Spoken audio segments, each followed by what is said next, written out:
आर्थिक कमाई के लिए ये उपयोग नहीं करना चाहिए। मंगल। ओम सहनां भवतु सहनौ भुनक्तु सह वीर्यं कर्वावहै तेजस्विनावधीतमस्तु मा विद्विषावहै।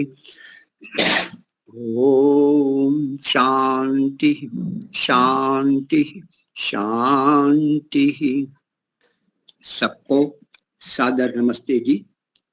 नए वर्ष में आप सभी का हार्दिक स्वागत है। कक्षा में हमारे चंद्रसेन जी जुड़े हैं, मुलजी भाई, शशांक भाई भी जुड़े हैं, कमला माता जी भी है, सुषमाती है। उम्र धीरे धीरे चली जा रही है, उम्र धीरे धीरे पल पल ये आठों पहर धीरे धीरे। आप कुछ कहना चाहती हैं क्या?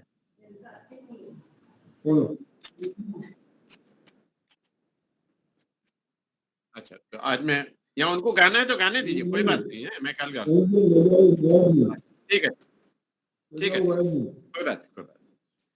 चली जा रही है उम्र धीरे धीरे, चली जा रही है उम्र धीरे धीरे, पल पल ये आठों पहर धीरे धीरे चली जा रही है उम्र धीरे धीरे। बचपन भी जाए जवानी भी जाए, बचपन भी जाए जवानी भी जाए, बुढ़ापे का होगा असर धीरे धीरे, बुढ़ापे का होगा असर धीरे धीरे, पल पल यूं आठों पहर धीरे धीरे चली जा रही है उम्र धीरे धीरे। तेरे हाथ पाँव में बल ना रहेगा, तेरे हाथ पाँव में बल ना रहेगा, झुकेगी तुम्हारी कमर धीरे धीरे, झुकेगी तुम्हारी कमर धीरे धीरे, पल पल यूं आठों पहर धीरे धीरे चली जा रही है उम्र धीरे धीरे। शिथिल अंग होंगे एक दिन तुम्हारे, शिथिल अंग होंगे एक दिन तुम्हारे, फिर मंद होगी नजर धीरे धीरे, फिर मंद होगी नजर धीरे धीरे, पल पल ये आठों पहर धीरे धीरे चली जा रही है उम्र धीरे धीरे। पाप की माया नहीं साथ जाने की, पाप की माया नहीं साथ जाने की, करेगी तुम्हारा पतन धीरे धीरे, करेगी तुम्हारा पतन धीरे धीरे, पल पल यूं आठों पहर धीरे धीरे चली जा रही है, उम्र धीरे धीरे बुराई से अपने मन को हटा ले, बुराई से अपने मन को हटा ले, सुधर जाएगा ये जीवन धीरे धीरे, सुधर जाएगा ये जीवन धीरे धीरे।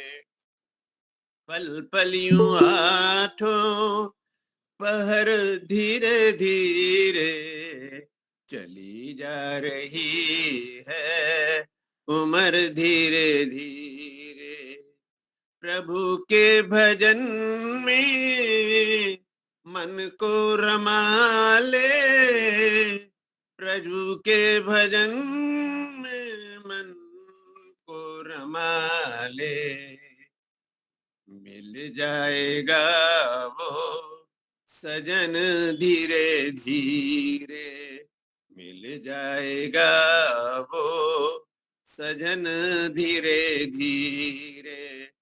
पल पल यूं आठों पहर धीरे धीरे चली जा रही है। हाँ, और सचेत किया कि भाई जाग जाओ, चल रही है, दौड़ रही है, हमारी जिंदगी पूरी हो रही है, करना हो कर लो। तो अपने समय से पढ़ा ही चुके थे, तो उनसे मैं निवेदन करता हूँ आप सत्या प्रकाश पर अपना वक्तव्य प्रारंभ करें। आचार्य जी।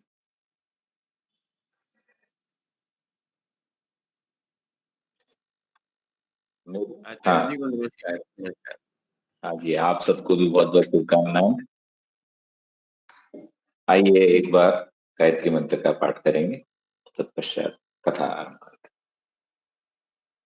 ओम भूर्भुवः स्वः तत्सवितुर्वरेण्यं भर्गो देवस्य धीमहि धियो यो नः प्रचोदयात्।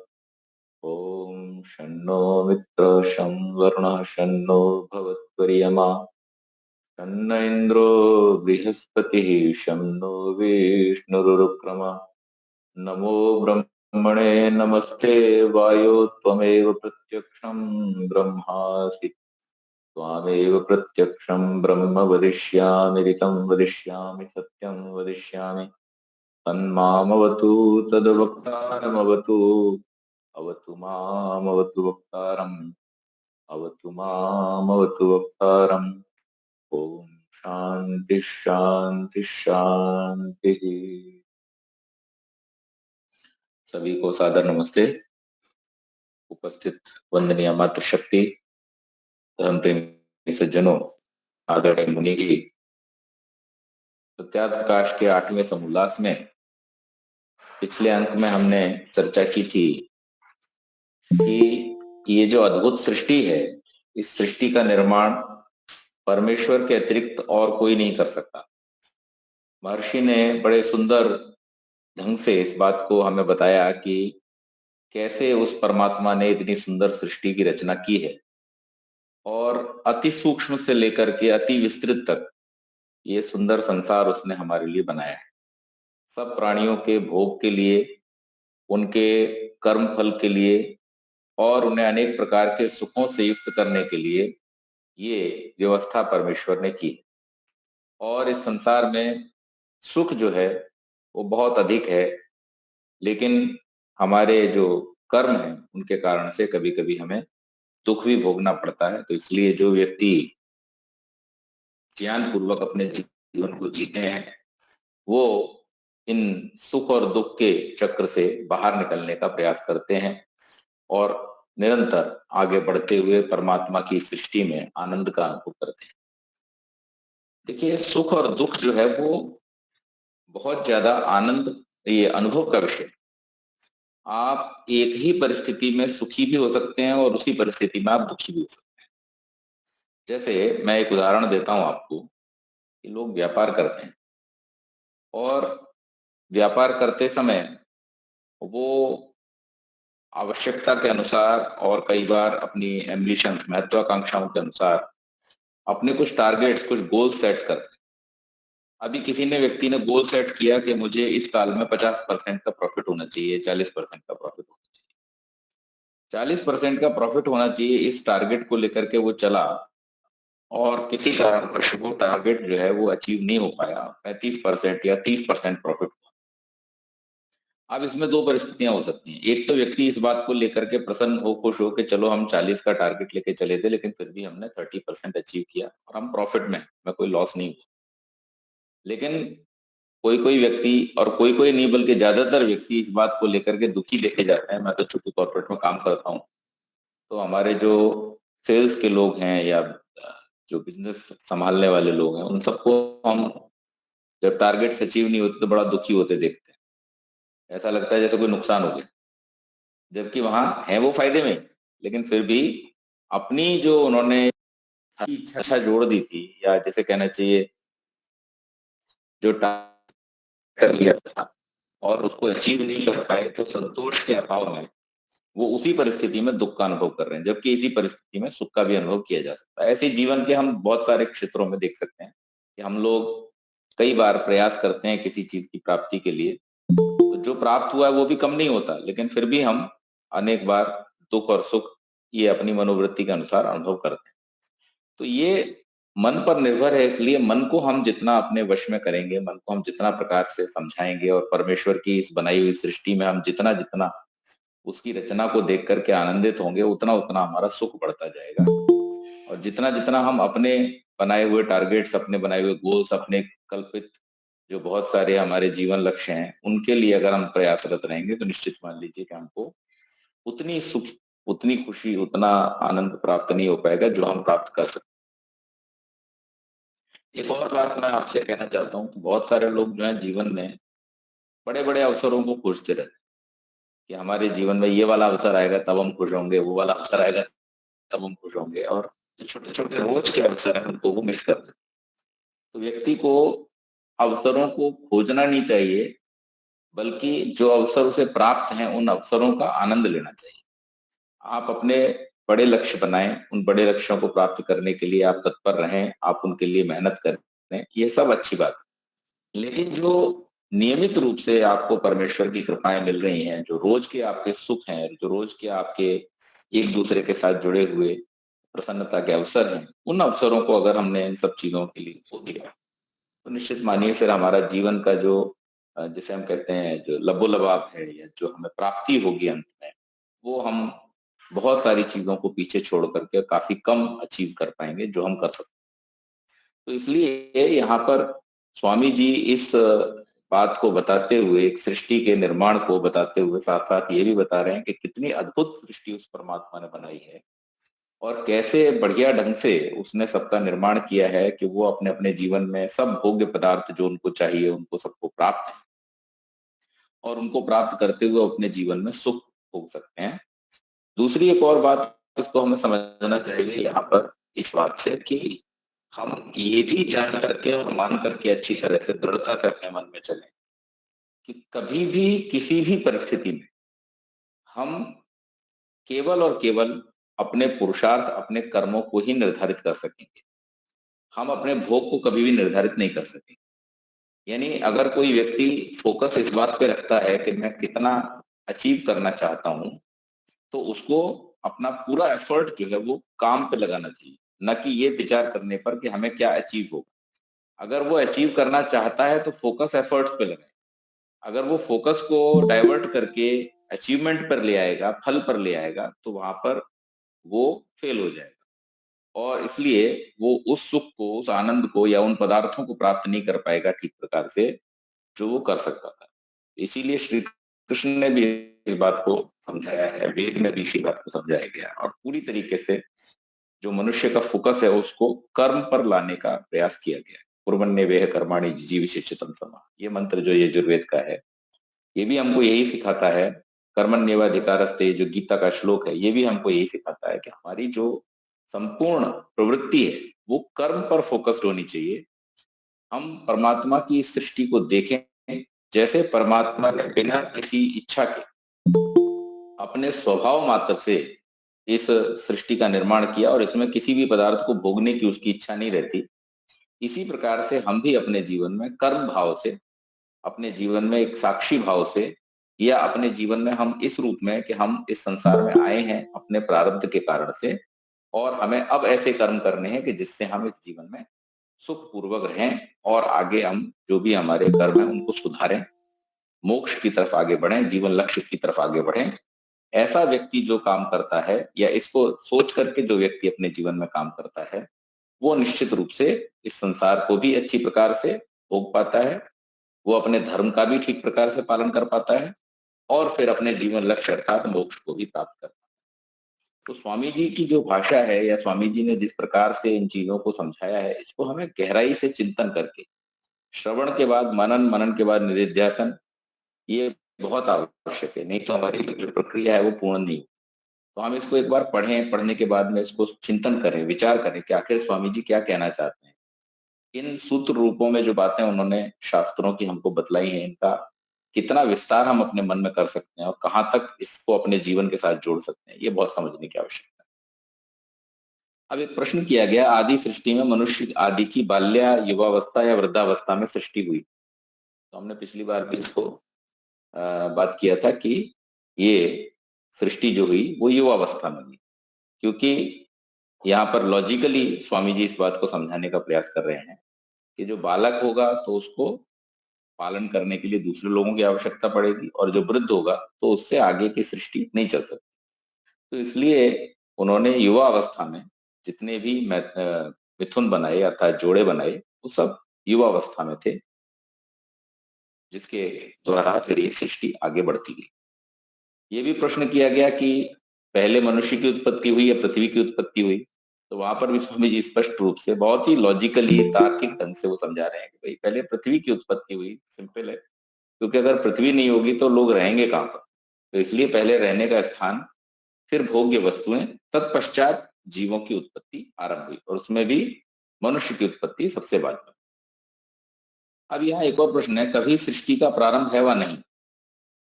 तो स्वामी जी उत्तर देते हैं नहीं। जैसे दिन के पूर्व रात और रात के पूर्व दिन था, दिन के पीछे रात और रात के पीछे दिन बराबर चला आता है, इसी प्रकार सृष्टि के पूर्व प्रलय और प्रलय के पीछे सृष्टि, ये निरंतर इसी प्रकार से चलता आ रहा है। और इस इसका कोई भी आदि और अंत नहीं है, ये अनादि क्रम है। और ये इसी प्रकार से परमात्मा के नित्य स्वभाव से सदैव से सृष्टियों का निर्माण और प्रलय होता चला आया है, आगे भी होता रहेगा। क्योंकि जैसे परमात्मा जीव जगत का कारण तीन स्वरूप से अनादि है, वैसे जगत की उत्पत्ति, स्थिति और प्रलय प्रवाह से अनादि। अब इसमें ये बात भी समझने की है कि परमात्मा यानी ईश्वर, जीव और प्रकृति, ये तीन चीजें अनादि। अब अनादि हैं तो इनकी प्रासंगिकता तभी होती है जब प्रकृति से परमात्मा के द्वारा सृष्टि का निर्माण हो और उसमें जीव अपने कर्मों के फलों को भोगे। अगर कर्म को कहीं पर भी रोक देते हैं तो प्रासंगिकता समाप्त हो जाती है। इस प्रासंगिकता से जुड़े हुए बहुत सारे सिद्धांत लोगों ने निकाले। वेदांती लोग इस बात को कहते हैं कि ब्रह्म से निकलता है, ब्रह्म में लय हो जाता है। वो लोग ऐसा मानते हैं कि ये जितना भी संसार है सब माया है, ये इल्यूजन है, ये वास्तव में नहीं है।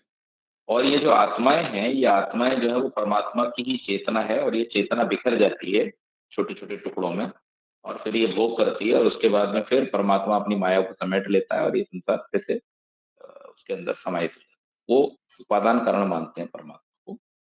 लेकिन वेद का जो सिद्धांत है उसमें ईश्वर, जीव और प्रकृति तीन सत्ताएं हैं, जिनका तीनों का अलग अलग एग्जिस्टेंस है, और ईश्वर इसमें से निर्माण करता है, अर्थात वो निमित्त कारण है, मुख्य निमित्त कारण है, जो उपादान कारण प्रकृति के तत्वों के द्वारा इस सृष्टि का निर्माण करता है।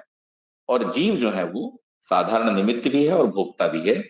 वो अनेक प्रकार की छोटी छोटी सृष्टियों का निर्माण करता है इस सृष्टि के अंदर, सृष्टि के पदार्थों से, और फिर उनका भोग भी करता है।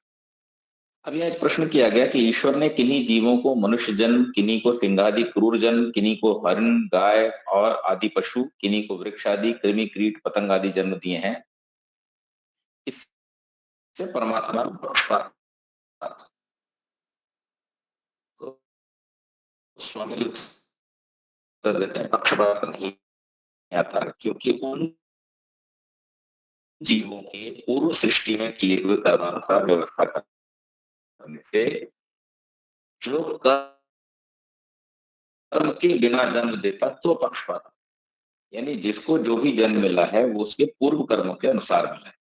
अनादि क्रम से ये कर्म और भोग का चक्र है वो चलता चला आया है, और अपने द्वारा किए गए कर्मों के अनुसार जीव जो है वो अनेक प्रकार के शरीरों में जाता है, और जा करके फिर से वो अनेक प्रकार के भोगों को भोगता है। तत्पश्चात पुनः उसका मनुष्य शरीर में आना होता है, वो मनुष्य होता है, प्रवृत्त हो जाता है, तो वहां पर उसको मोक्ष की सिद्धि होती है। यदि वो ऐसा नहीं कर पाता है तो फिर उसको कर्म के बंधन में रहना होता है। तो इसलिए स्वामी जी यहाँ पर बहुत स्पष्ट तरीके से बतला रहे हैं कि कोई भी पक्षपात परमात्मा की व्यवस्था में नहीं होता। ये जितने भी जीव अनेक अनेक प्रकार के शरीरों को धारण कर रहे हैं, ये सब परमात्मा की न्याय व्यवस्था के अनुसार उनके किए हुए कर्मों का फल है। मनुष्यों की आदि सृष्टि किस स्थल में हुई, ये प्रश्न किया गया। स्वामी जी उत्तर देते, त्रिविष्टप अर्थात जिसको तिब्बत कहते हैं। आदि सृष्टि में एक जाति थी व अनेक, स्वामी जी बता रहे हैं, एक मनुष्य जाति थी, पश्चात विजानियन आर्य च दस्यवा, यह ऋग्वेद का वचन है। श्रेष्ठों का नाम आर्य, विद्वान, देव और दुष्टों के दस्यु अर्थात डाकू, मूर्ख नाम होने से आर्य और दस्यु दो नाम हुए। उत शूद्र उतार्य, अथर्ववेद का वचन है। आर्यों में पूर्वोक्त प्रकार से ब्राह्मण, क्षत्रिय, वैश्य और शूद्र चार भेद हुए। द्विज विद्वानों का नाम आर्य और मूर्खों का नाम शूद्र और अनार्य अर्थात अनाड़ी नाम हुआ। फिर वे यहाँ कैसे आए? जब आर्य और दस्युओं में अर्थात विद्वान जो देव, अविद्वान जो असुर, उनमें सदा लड़ाई बखेड़ा हुआ करता था, तब बहुत उपद्रव होने लगा। तब आर्य लोग सब भूगोल में उत्तम इस भूमि के खंड को जानकर यहीं आकर बसे। इसी से इस देश का नाम आर्यावर्त हुआ। आर्यावर्त की अवधि कहाँ तक है? तो उसमें फिर स्वामी जी मनुस्मृति के एक श्लोक को लेकर के लिखते हैं, आ समुद्रात वही पूर्वादात समुद्रात पश्चिमात तयोरैवांतरम गिरियार आर्यावर्तम विदुर्बुदा सरस्वती वर्षोत्येद्योर्यंतरम तम देव निर्मितम देशम आर्यावर्तम प्रशिक्षति। ये श्लोक दिया कि इसमें त्रिशद्वती, ये दृशद्वती जो नेपाल के पूर्व भाग पहाड़ से निकल के बंगाल के असम पूर्व और ब्रह्मा के पश्चिम होकर दक्षिण के समुद्र में मिली है, जिसको ब्रह्मपुत्र आज की नदी कहा जाता है। तो उत्तर में हिमालय, दक्षिण में विंध्याचल, पूर्व और पश्चिम में समुद्र तथा सरस्वती पश्चिम में, अटक नदी पूर्व में, दृशद्वती जो नेपाल के पूर्व भाग में है, और ब्रह्मपुत्र जिसका आजकल नाम है, और अटक जो उत्तर के पहाड़ों से निकलकर दक्षिण के समुद्र की खाड़ी में आकर मिली। हिमालय की मध्य रेखा से दक्षिण और पहाड़ों के भीतर और रामेश्वर पर्यंत विंध्याचल के भीतर जितने भूभाग को हम देखते हैं वो सारा का सारा जो है वो आर्यावर्त है। और इस आर्यावर्त को जो नाम मिला है वो इसी कारण से मिला है क्योंकि यहाँ पर जो आर्यजन थे वो आकर के बसे। अब इसको लेकर के भी आप सब जानते हैं कि बहुत सारी ऐसी किंवदंतियां हैं, बहुत सारे लोगों ने इतिहास में भी अनेक प्रकार के परिवर्तन करते हुए ये लिख दिया है कि भाई आर्य जो थे वो कहीं यूरोप से आकर के यहाँ पर बस गए या बाहर से आकर के यहाँ पर बस गए। लेकिन यहाँ स्वामी जी मनुस्मृति के श्लोक से इस बात को स्पष्ट कर रहे हैं, प्रमाणित कर रहे हैं, इस प्रकार का नहीं है, अपितु जो आर्य लोग थे वो प्रारंभ से ही यहाँ पर आकर के बसे। दस्युओं अर्थात जो दुष्ट लोग थे या असुर लोग थे उनके साथ में उनका युद्ध हुआ करता था। इसलिए ये जो मैदानी भाग जिसमें अनेक प्रकार की खेतियां की जा सकती हैं, जिसमें अनेक प्रकार के जो सर्दी गर्मी आदि सभी ऋतुओं का आगमन होता है, ऐसे इस सुंदर क्षेत्र में आकर के आर्य लोग रहने लगे। प्रथम इस देश का नाम क्या था? तो प्रथम इस देश का नाम आर्यावर्त था। इससे पूर्व और कोई नाम नहीं था, क्योंकि आर्य ही सबसे पहले आकर के यहाँ पर बसे। उन्होंने इस देश को बसाया। जब उन्होंने बसाया तो फिर इसका नाम सृष्टि से ही, आदि से ही क्या है, आर्यावर्त। कोई कहते हैं कि ये लोग ईरान से आए थे, इन लोगों, इसलिए इन लोगों का नाम आर्य हुआ। इनके पूर्वज जंगली लोग बसते थे, जिनको असुर और राक्षस कहते थे। आर्य लोग अपने को देवता बतलाते थे। उनका जब संग्राम हुआ तब देवासुर संग्राम कथाओं में ठहराया। स्वामी जी कहते हैं ये बात सर्वथा झूठ है, क्योंकि विजानी यार्यान्ये च दस्यवो वरिष्मते रंदया शासदुर्ता। ये ऋग्वेद का मंत्र देते हुए स्वामी जी कह रहे हैं कि, और एक और उत्तरशूद्राय या अथर्ववेद का प्रमाण देते हुए कहते हैं कि आर्य नाम धार्मिक विद्वान आप्त पुरुषों का है। यानी आर्य कोई ऐसी, जैसे आजकल बहुत प्रकार की जातियां मनुष्यों के बीच में बनी हुई हैं, और आजकल समाज में ऐसी एक विसंगति हो गई है कि लोग आर्यों को भी एक जाति ही समझने लगे, कि जैसे आर्य समाजी कोई अलग ही एक हिस्सा है समाज का, और आर्य कोई अलग ही जात होती है, या जैसी आजकल कल्पित जातें या बहुत सारी समाज के अंदर चल रही हैं, उस तरीके से मानने लगे हैं। और उसमें थोड़ा बहुत योगदान उन इतिहासकारों का भी है जिन्होंने इस प्रकार की चीजों को लिखा कि आर्य बाहर से आके बसे। लेकिन वास्तव में ये जो झगड़ा है, ये झगड़ा किसी जिसे कहना चाहिए तार्किक स्तर पर या किसी विद्वत्ता के स्तर पर नहीं है, क्योंकि आर्य जो नाम है वो किसका है, धार्मिक विद्वान आप्त पुरुषों। तो वो कहीं भी संसार के किसी भी भाग में हो सकते हैं। जो भी लोग संसार के किसी भी भाग में रहते हुए धार्मिक हैं, विद्वान हैं, आप्त हैं, अर्थात जो पक्षपात रहित हैं, न्यायपूर्ण बातों को करने वाले हैं, जीवन में सद्गुणों को धारण करने वाले हैं, ऐसे सब लोगों का नाम आर्य है। और इसके विपरीत अर्थात जो बेईमानी करने वाले हैं, दुष्ट हैं, अधार्मिक हैं, अविद्वान हैं, तथा इस प्रकार से जो डाकू आदि हैं, उनका नाम जो है वो कैसा है, वो उनका नाम अनार्य है। तथा ब्राह्मण, क्षत्रिय, वैश्य, द्विजों का नाम आर्य और शूद्र का नाम अनार्य अर्थात अनाड़ी। जब वेद ऐसे कहता है तो दूसरे विदेशियों के कपोल कल्पित को बुद्धिमान लोग कभी नहीं मान सकते। और देवासुर संग्राम में आर्यावर्तीय अर्जुन तथा महाराजा दशरथ आदि हिमालय पहाड़ में आर्य और दस्यु म्लेच्छ असुरों का जो युद्ध हुआ था, उसमें देव अर्थात आर्यों की रक्षा और असुरों के पराजय करने को सहायक हुआ। इससे यही सिद्ध होता है कि आर्यावर्त के बाहर चारों ओर जो हिमालय के पूर्व, आग्नेय, दक्षिण, नैऋत्य, पश्चिम, वायव्य, उत्तर, ईशान देश में मनुष्य रहते हैं, उन्हीं का नाम असुर सिद्ध होता है। क्योंकि जब जब हिमालय प्रदेशस्थ आर्यों पर लड़ने को चढ़ाई करते हैं, तब तब यहाँ के राजा महाराजा लोग उन्हीं उत्तर आदि देशों में आर्यों के सहायक होते हैं। और जो श्री रामचंद्र जी के विषय में बतलाते हुए कहा है कि दक्षिण में युद्ध हुआ, उसका नाम देवासुर संग्राम नहीं, किंतु उसको राम रावण अथवा आर्य और राक्षसों का संग्राम है। किसी संस्कृत ग्रंथ में वह इतिहास में नहीं लिखा है कि आर्य लोग ईरान से आए और यहाँ के जंगलियों को लड़कर जय पाकर के निकाल के देश के राजा हुए। ये आजकल जो आप देख रहे होंगे चुनावी सभाएं जो हो रही हैं देश, उसमें भी कुछ जो नेता हैं वो अपने लाभ के लिए इस प्रकार की बातों का प्रचार करते हैं। वो उन्होंने एक शब्द निकाला जिसका नाम है मूल निवासी। अब ये बड़ा भयानक शब्द है। ये शब्द इसलिए भयानक है क्योंकि वो इस शब्द के माध्यम से इस देश की जो जनता है उसके बीच में एक विघटन पैदा कर, एक विखंडन पैदा कर रहे हैं। मूल निवासी मतलब वो कहते हैं कि जो जंगली लोग हैं या जो वनवासी लोग हैं, वो सारे लोग जो हैं वो यहाँ के मूल निवासी हैं, और बाकी जो जिन्हें राजनीतिक भाषा में सवर्ण कहते हैं, वो लोग कहीं बाहर से आकर के यहाँ पर बसे, या जिनको द्विज कहते हैं वेद की भाषा में, वो कहीं बाहर से आकर के बसे।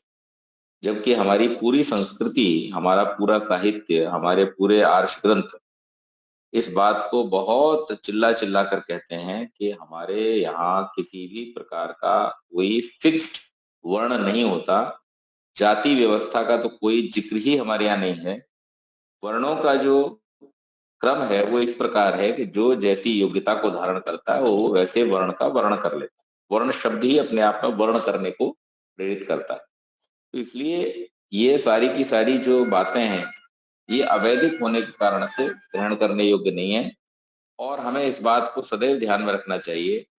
इस बात का प्रामाणिकता भी हमें संस्कृत ग्रंथ और वेद आदि के माध्यम से ही देखनी चाहिए कि ये जितनी भी बातें हैं, ये जितनी भी प्रकार के जो विघटनकारी भ्रम जाल फैलाए जाते हैं, उन सब के अंदर कोई किसी प्रकार का ये जिसे कहना चाहिए सार नहीं है, कोई तत्व नहीं है, और ये किसी भी तार्किक प्लेटफॉर्म पर बातें खड़ी नहीं हो सकती।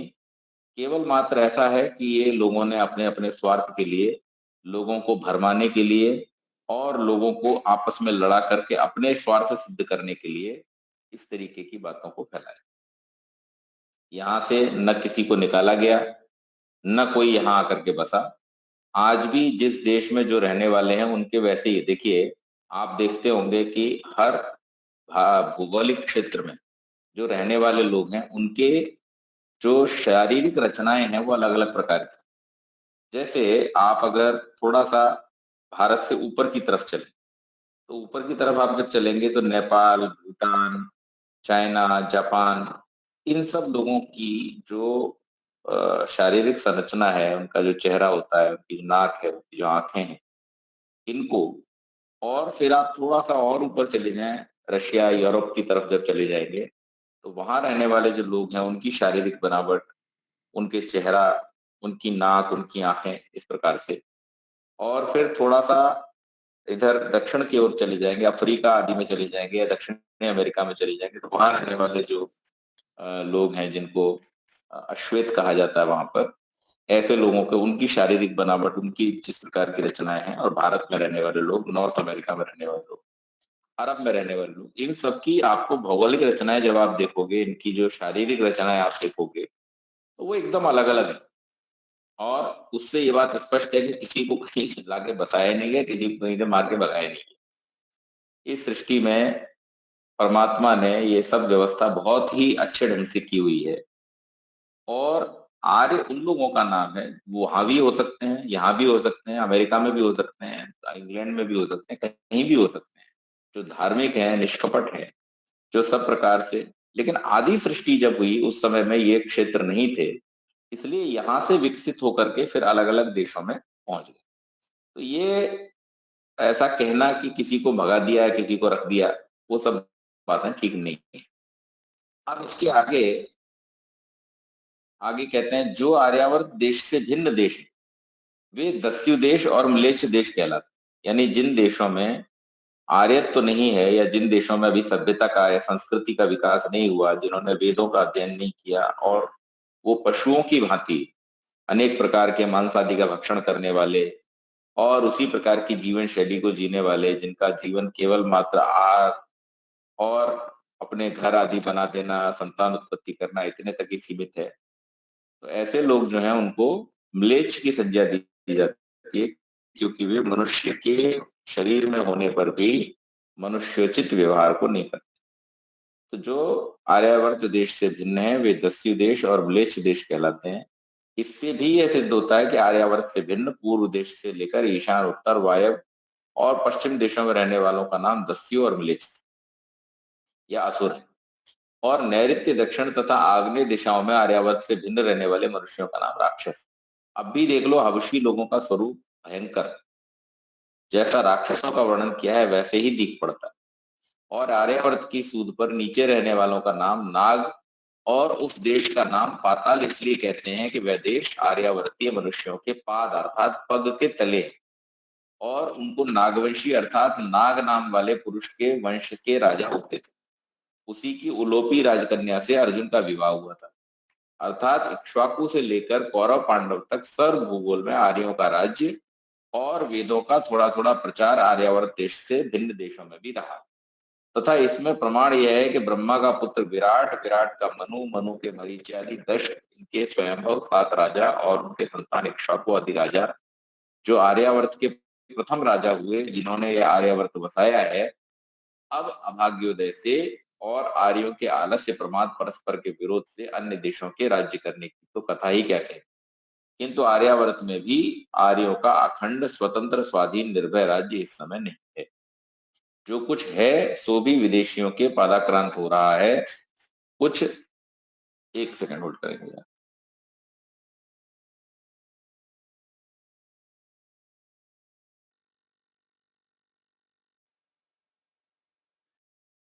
तो ये जो हमारे देश की स्थिति उस समय थी, उसको लिखते हुए स्वामी जी इस बात को कह रहे हैं कि भाई पहले तो एक समय था जब चक्रवर्ती साम्राज्य पूरे विश्व पे अखंड साम्राज्य आर्यों का हुआ करता था, परंतु प्रमाद के कारण, कुछ आपस के झगड़ों के कारण, क्योंकि स्वामी जी ने जिस समय सत्याग्रह की रचना की 1875 में, उस समय हमारा देश अंग्रेजों के अधीन था, तो इसलिए उन्होंने कहा कि अब तो यहाँ पर भी कुछ थोड़े से छोटे मोटे राजा स्वतंत्र हैं, बाकी सब परतंत्री हैं।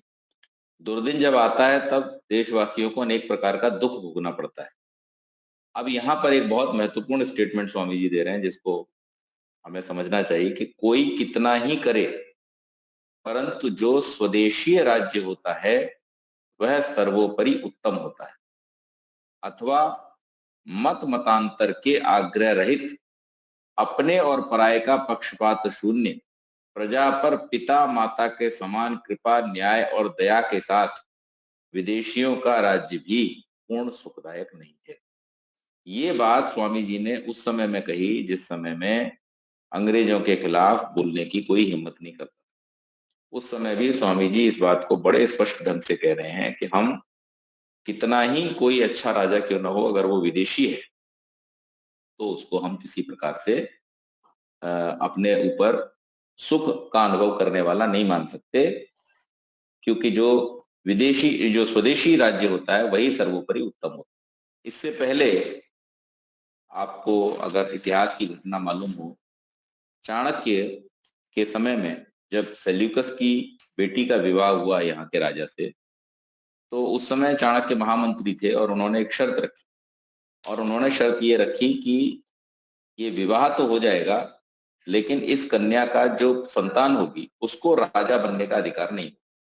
कारण तो उन्होंने स्पष्ट रूप से बतलाया, 3 मुख्य कारण है। पहला, जो विदेशी माता के गर्भ से उत्पन्न होने वाली संतान है उसमें जो गुण है वो ज्यादातर बाहर के रहेंगे, विदेशी रहेंगे, और यहाँ के चीजों को समझने अपनाने में उसको समस्या होगी। दूसरी बात, उसकी निष्ठा भी इसी प्रकार से बाहर रहेगी। और तीसरी बात ये कि जब निष्ठा यहाँ नहीं होगी तो वो कभी भी हमारे राज्य के लिए पूर्ण सुखकारी नहीं हो सकता।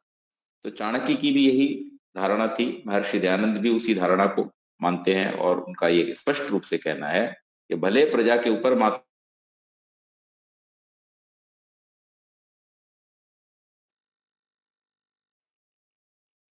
उसके बावजूद भी हम विदेशी राजा को स्वीकार नहीं करते। इसके बाद फिर कुछ प्रश्न हैं समय से जुड़े हुए कि सृष्टि की उत्पत्ति में कितना समय व्यतीत हुआ। तो स्वामी जी वेद की ज्योतिष गणना के अनुसार बतलाते हैं 1 अरब 96 करोड़ कई लाख और कई सहस्र वर्ष जगत की उत्पत्ति और वेदों के प्रकाश होने में हुए हैं। इसका स्पष्ट व्याख्यान मेरी बनाई भूमिका में लिखा है, देख लीजिए। अब हम आजकल जो संकल्प पाठ करते हैं उसमें हम स्पष्ट पढ़ते हैं उसको 1 अरब 96 करोड़ 8 लाख 53 हजार और 123 वर्ष। तो इस प्रकार से हमें ये समझना चाहिए। फिर आगे लिख रहे हैं कि इसका स्पष्ट व्याख्यान मेरी भूमिका में लिखा है, देख लीजिए। इत्यादि प्रकार सृष्टि के बनाने और बनने में है, और यह भी है कि सबसे सूक्ष्म टुकड़ा अर्थात जो काटा नहीं जा सकता उसका नाम परमाणु, 60 परमाणुओं के मिले हुए का नाम अणु, 2 अणु का एक द्वैणुक जो स्थूल वायु है, 3 द्वैणुक का अग्नि, 4 द्वैणुक का जल, 5 द्वैणुक की पृथ्वी अर्थात 3 द्वैणुक का त्रिश्रेणु और उसका दूना होने से पृथ्वी आदि दृश्य पदार्थ होते। इसी प्रकार क्रम से मिलकर भूगोल आदि परमात्मा ने बनाए। इसका धारण कौन करता है? कोई कहता है शेष अर्थात सहस्त्र फल वाले सर्प के सिर पर है, दूसरा कहता है बैल के सींग पर है, तीसरा कहता है किसी पर नहीं, चौथा कहता है वायु के आधार पर, पांचवा कहता है सूर्य के आकर्षण से खिंची हुई है, अपने ठिकाने पर स्थित, छठा कहता है कि पृथ्वी भारी होने से नीचे नीचे आकाश में चली जाती इत्यादि। किस बात को सत्य माने? तो स्वामी जी कहते हैं जो शेष सर्प और बैल के सींग पर धरी हुई पृथ्वी स्थित बतलाता है, उसको पूछना चाहिए कि सर्प और बैल के माँ बाप के जन्म के समय किस पर पृथ्वी टिकी थी, तथा सर्प और बैल आदि किस पर हैं। बैल वाले मुसलमान तो चुप ही कर जाएंगे, परंतु सर्प वाले कहेंगे कि सर्प कूर्म पर, कूर्म जल पर, जल अग्नि पर, अग्नि वायु पर और वायु आकाश में ठहरा है। उनसे पूछना चाहिए कि सब किस पर हैं, तो अवश्य कहेंगे परमेश्वर पर। जब उनसे कोई पूछेगा कि शेष और बैल किसका बच्चा है, तो कहेंगे कश्यप कद्रु और बैल गाय का। कश्यप मरीचि, मरीचि मनु, मनु विराट, विराट ब्रह्मा का पुत्र। ब्रह्मा आदि सृष्टि का था। जब शेष का जन्म न हुआ था, उसके पहले 5 पीढ़ी हो चुकी, तब किसने धारण किया था? अर्थात कश्यप के जन्म के समय में पृथ्वी किस पर थी? तो तेरी चुप मेरी भी चुप, और लड़ने लग जाएंगे। इसका सच्चा अभिप्राय यह है कि जो बाकी रहता है उसको शेष कहते। सो किसी कवि ने शेष धारा पृथ्वी की उत्तम ऐसा कहा कि शेष के आधार पृथ्वी है। दूसरे ने उसके अभिप्राय को न समझकर सर्प की कल्पना कर ली। परंतु जिसलिए परमेश्वर उत्पत्ति और प्रलय से बाकी अर्थात पृथक रहता है, उसी से उसको शेष कहते हैं, और उसी के आधार पर पृथ्वी। सत्यनोत्तमिता भूमि, अर्थात जो त्रैकाल्य बाध्य, जिसका कभी नाश नहीं होता, उस परमेश्वर ने भूमि, आदित्य और सब लोगों का धारण किया। मंत्र देते हुए कहते हैं उक्षा दाधार पृथ्वी उतद्याम। इसी उक्षा शब्द को देखकर किसी ने बैल का ग्रहण कर लिया, क्योंकि उक्षा बैल को भी कहा जाता है संस्कृत में। परंतु उस मूढ़ को यह विदित न हुआ कि इतने बड़े भूगोल के कारण और उसके धारण करने का सामर्थ्य बैल में कहां से आएगा। इसलिए उक्षा वर्षा द्वारा भूगोल के सेचन करने से सूर्य का नाम, उसने अपने आकर्षण से पृथ्वी को धारण किया है, परंतु सूर्यादि का धारण करने वाला बिना परमेश्वर के दूसरा कोई भी नहीं। इतने इतने बड़े भूगोलों को परमेश्वर कैसे धारण कर सकता होगा? तो स्वामी जी कहते हैं जैसे अनंत आकाश के सामने बड़े बड़े भूगोल कुछ भी, अर्थात समुद्र के आगे जल के छोटे कण के तुल्य भी नहीं है, वैसे अनंत परमेश्वर के सामने असंख्यात लोक एक परमाणु के तुल्य भी नहीं कह सकते। वह बाहर भीतर सर्वत्र व्यापक अर्थात विभू प्रजासु, यह यजुर्वेद का वचन है। वह परमात्मा सब प्रजाओं में व्यापक होकर सबका धारण कर रहा है। जो वह ईसाई मुसलमान पुराणियों के कथनानुसार विभू न होता, तो ये सब सृष्टि का धारण कभी नहीं कर सकता, क्योंकि बिना प्राप्ति के किसी को कोई धारण नहीं कर सकता। कोई कहे कि ये सब लोग परस्पर आकर्षण से धारित होंगे, पुनः परमेश्वर के धारण करने की क्या अपेक्षा है? उनको यह उत्तर देना चाहिए कि यह सृष्टि अनंत है व शांत। जो अनंत कहें तो आकार वाली वस्तु अनंत कभी नहीं हो सकती, और जो शांत कहें तो उनके परिभाग सीमा अर्थात जिसके परे कोई भी दूसरा लोक नहीं है, वहां किसके आकर्षण से धारण होगा। जैसे समष्टि और व्यष्टि, ये अर्थात जब समुदाय का नाम वन रखते हैं तो समष्टि कहलाता है, और एक एक वृक्षादि की भिन्न भिन्न गणना करें तो व्यष्टि कहलाता है। वैसे सब भूगोलों को समष्टि गिनकर जगत कहें तो सब जगत का धारण और आकर्षण का कर्ता बिना परमेश्वर के दूसरा कोई भी नहीं। इसलिए जो सब जगत को रचता है वही सदाधार पृथ्वी द्यामुतेमाम, हम लोग बोलते हैं कि जो पृथ्व्यादि प्रकाश रहित लोक लोकांतर तथा सूर्यादि प्रकाश सहित लोक और पदार्थों का रचन धारण परमात्मा करता है। जो सब में व्यापक हो रहा है वही सब जगत का कर्ता और धारण करने वाला है। फिर प्रश्न किया पृथ्व्यादि लोग घूमते हैं व स्थिर? तो स्वामी जी उत्तर देते हैं घूमते हैं। प्रश्न कितने ही लोग कहते हैं कि सूर्य घूमता है पृथ्वी नहीं घूमती, दूसरे कहते हैं कि पृथ्वी घूमती है सूर्य नहीं घूमता, इसमें सत्य क्या माना जाए? तो स्वामी जी कहते हैं ये दोनों आधे झूठे हैं, क्योंकि वेद में लिखा है आयम गौहु प्रश्निरक्रमी दशन मातरम पुरः पितरम च प्रयंसव, अर्थात यह भूगोल जल के सहित सूर्य के चारों ओर घूमता जाता है, इसलिए भूमि घूमा करती है।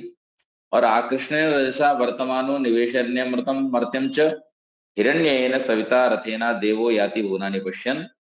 जो सविता अर्थात सूर्य वर्षादि का कर्ता प्रकाश स्वरूप तेजोमय रमणीय स्वरूप से साथ वर्तमान सब प्राणी अप्राणियों में अमृत रूप वृष्टि व किरण द्वारा अमृत का प्रवेश करा और सब मूर्तिमान द्रव्यों को दिखलाता हुआ सब लोगों के साथ आकर्षण गुण से सह वर्तमान अपनी परिधि में घूमता है, किंतु किसी लोक के चारों ओर नहीं घूमता। वैसे ही एक एक ब्रह्मांड में एक एक सूर्य प्रकाशक और दूसरे सब लोक लोकांतर प्रकाश। दिवी सोमो अधिष्ठितः, जैसे यह चंद्रलोक सूर्य से प्रकाशित होता है वैसे ही पृथ्वी लोक भी सूर्य के प्रकाश से प्रकाशित होते हैं, परंतु रात और दिन सर्वदा वर्तमान रहते हैं, क्योंकि पृथ्वी लोक घूमकर जितना भाग सूर्य के सामने आता है उतने में दिन, और जितना पृष्ठ में अर्थात आड़ में होता जाता है उतने में रात। तो ये सारी भौगोलिक जो घटनाएं हैं हम लोग सब जानते हैं इसके विषय में। इसको स्वामी जी अनेक प्रश्नों के माध्यम से यहाँ पर समझ, तो हम 2-3 चीजों को इसमें ध्यान रखें, क्योंकि ये सृष्टि विषय है और सृष्टि विषय है, इसलिए हमको ये समझना चाहिए, जानना चाहिए कि परमपिता परमेश्वर ने ये सृष्टि जो बनाई है हम सब जीवों के कल्याण के लिए और उनके कर्म फल को भोगाने के लिए बनाई।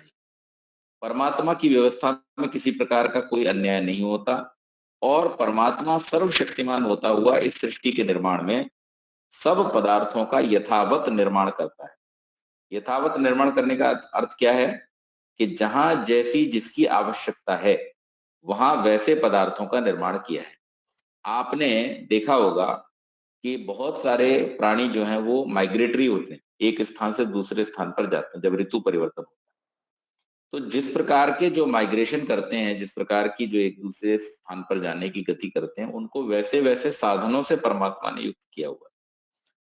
तो जैसे ही समय बदलता है, मौसम बदलता है, उनको कोई कैलेंडर देखने की आवश्यकता नहीं पड़ती, उनको किसी प्रकार के अलार्म की जरूरत नहीं पड़ती, वो अपने आप अपने स्वाभाविक ज्ञान से उस स्थान से उड़ते हैं और दूसरे स्थान पर पहुंच जाते हैं। यहाँ पर उनके जो भोग्य पदार्थ थे वो यहाँ भी उपलब्ध थे और दूसरे स्थान पर जो उनके भोग्य पदार्थ उपलब्ध हैं वहां का भी उनको ज्ञान है और वो उसी स्थान पर जाते हैं। ऐसा नहीं होता कि कहीं भी चले जाएं, बल्कि वो केवल और केवल अपने जो नियत स्थान है वहीं पर जाकर के माइग्रेशन करते। इतना सुंदर विज्ञान, इतनी सुंदर व्यवस्था जिस परमात्मा ने बनाई है वो परमात्मा निश्चित रूप से सर्वज्ञ है, सर्वशक्तिमान है और पूरी तरह से न्यायकारी है।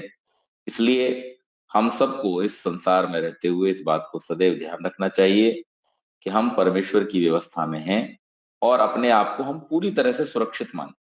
आज एक और बहुत बड़ी जो समस्या समाज के अंदर लगातार देखने में आ रही है, और मैं अभी भी त्योहार के समय में भी देख रहा था, उससे पहले भी मैं लोगों से मिलता रहता हूँ और आप लोग भी मिलते रहते होंगे, आप लोगों ने भी अनुभव किया होगा कि लोगों में एक असुरक्षा की भावना बहुत ज्यादा गहराई से घर करती जा रही है।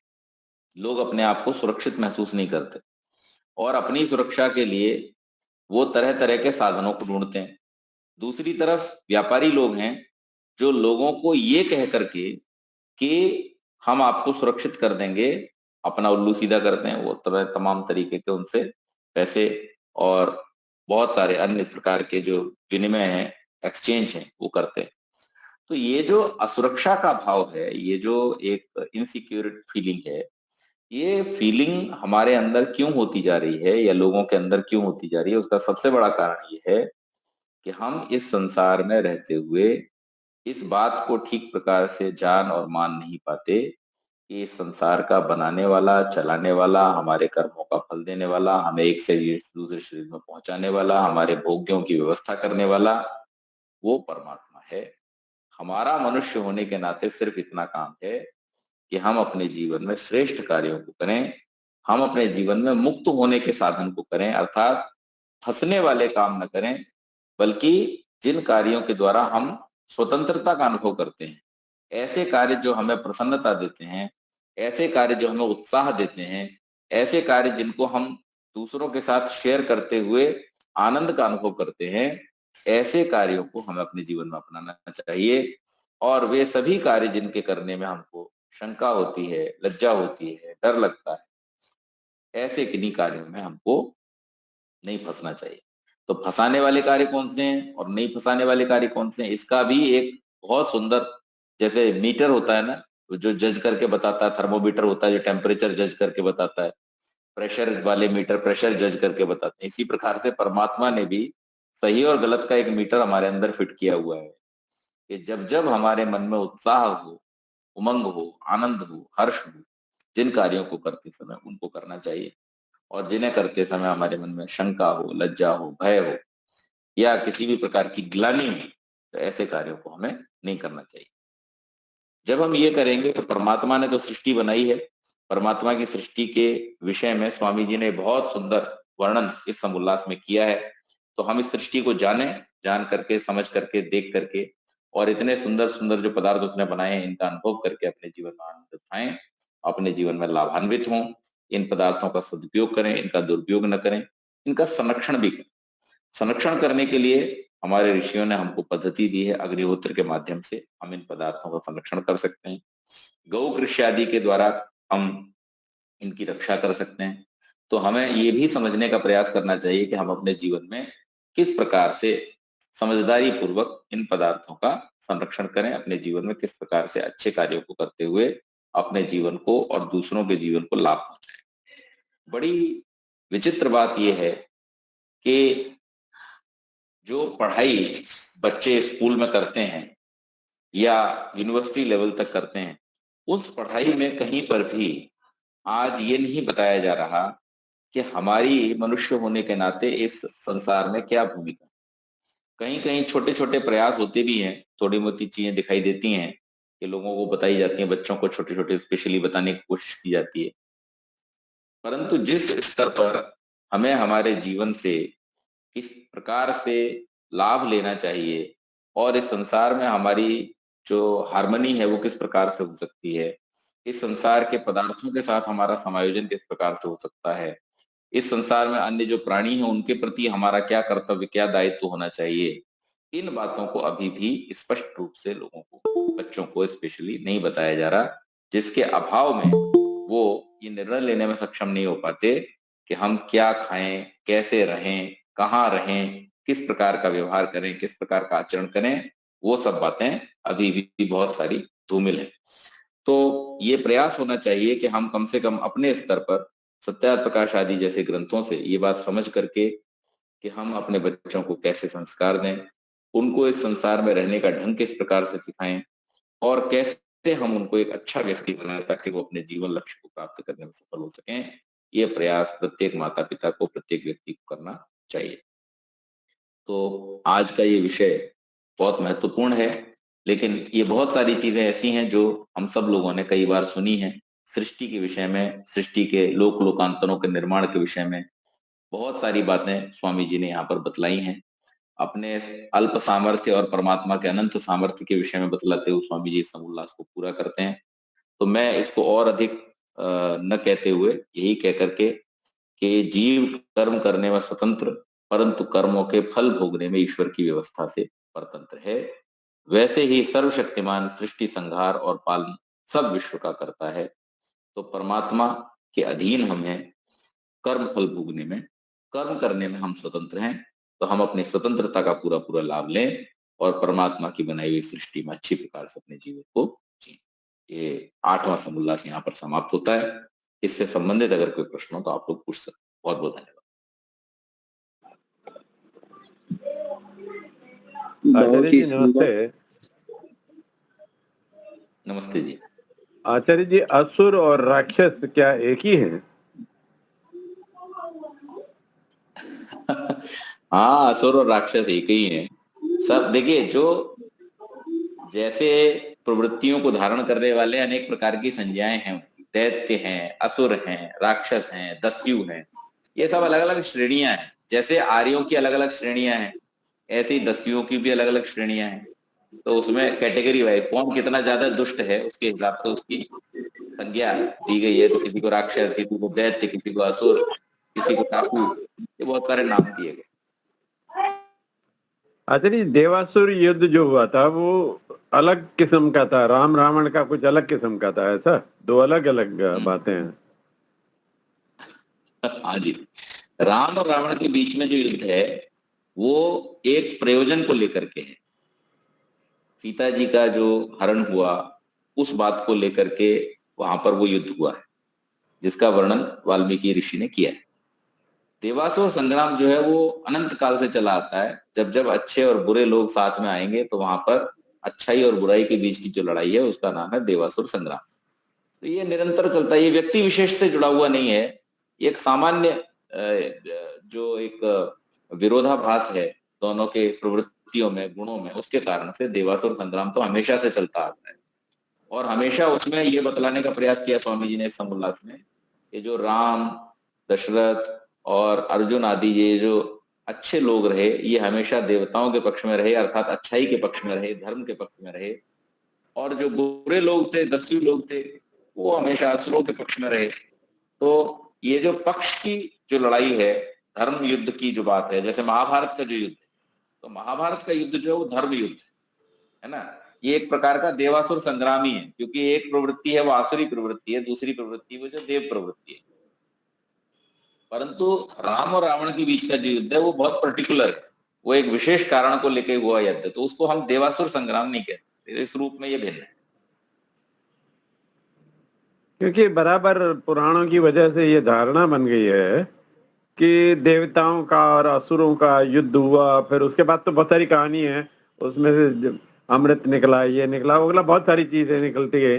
तो वह इसीलिए पूछ रहा था, ये धारणा जनरली लोगों के दिमाग में पड़ी रहती है कि देव और असुर कोई और चीज होते हैं, राम और रावण कुछ और चीज होते हैं। वही है ना, देव और असुर वही है कि भाई जो पूरे, अभी आज भी देखिए ना, कि एक तो व्यक्ति है जो राजा बना है, जिसको हमने राजा माना, राजा बनाया, और वो कर ले रहा है, तो आप खुशी खुशी उसको कर देने के लिए तैयार है।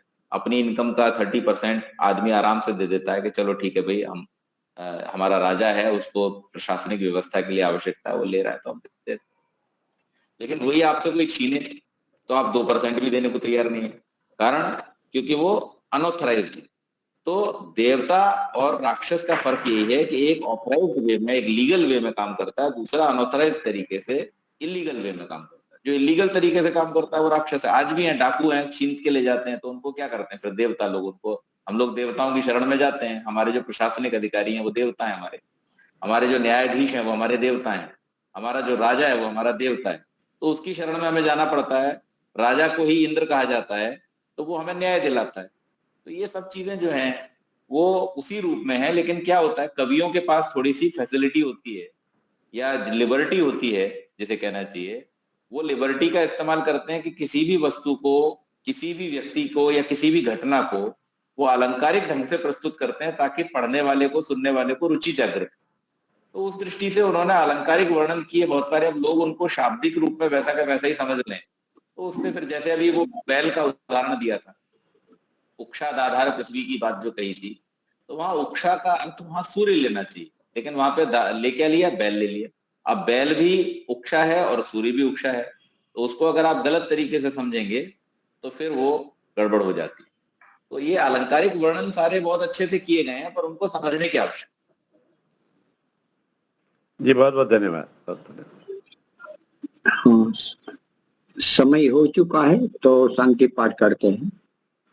ओम द्यौ शांतिरंतरिक्षं शांति पृथ्वी शांतिरापः शांतिरौषधयः शांति वनस्पतयः शांतिर्विश्वे देवा शांति